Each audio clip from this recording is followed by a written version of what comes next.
Hey, it's going. A massive announcement. This one's going to have a really big impact for NateChrony over the next 6 to 12 months. You're going to see some videos and some other things coming out specifically because of this. It's a massive improvement and a really cool feature. We've just released version 5.11 of our software, which now has an accuracy confidence score. What's going on? So with a chronograph, every now and then some radar chronographs are really known for giving you bad readings. You're shooting 700 feet per second, then all of a sudden 650. Not the worst thing in the world to get a bad reading if you know it's a bad reading.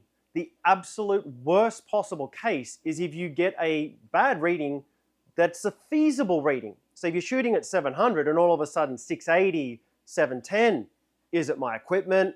Is it a pellet? Is something going wrong?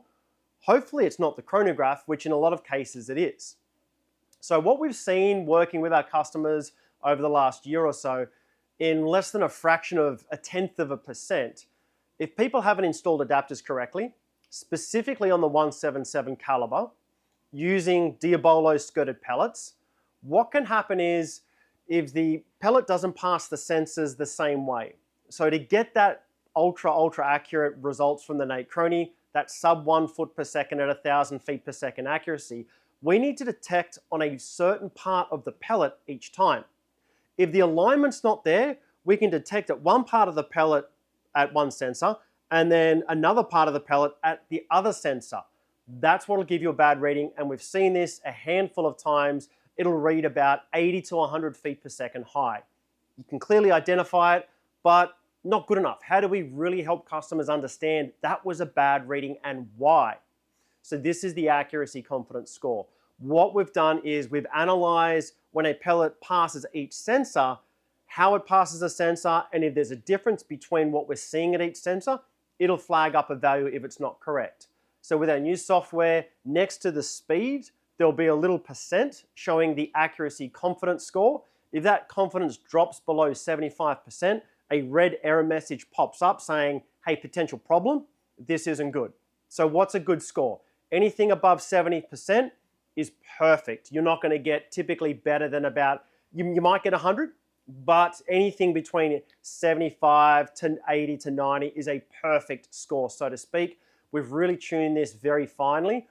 In some of the testing where we've simulated misalignments, it goes, up to around your 80s, your 90s, 75, and then it drops to about 20%.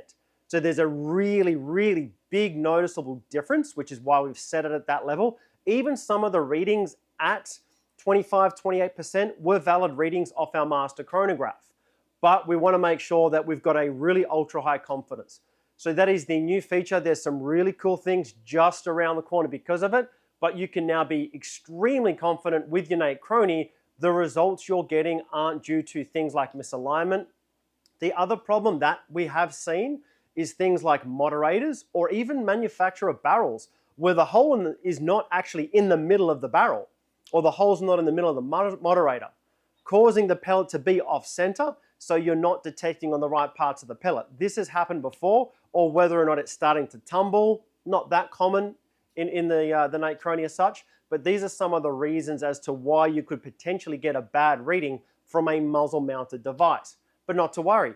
With this new feature, first time we've ever seen it in the world, you now have a confidence of the accuracy of the reading that you've now gotten.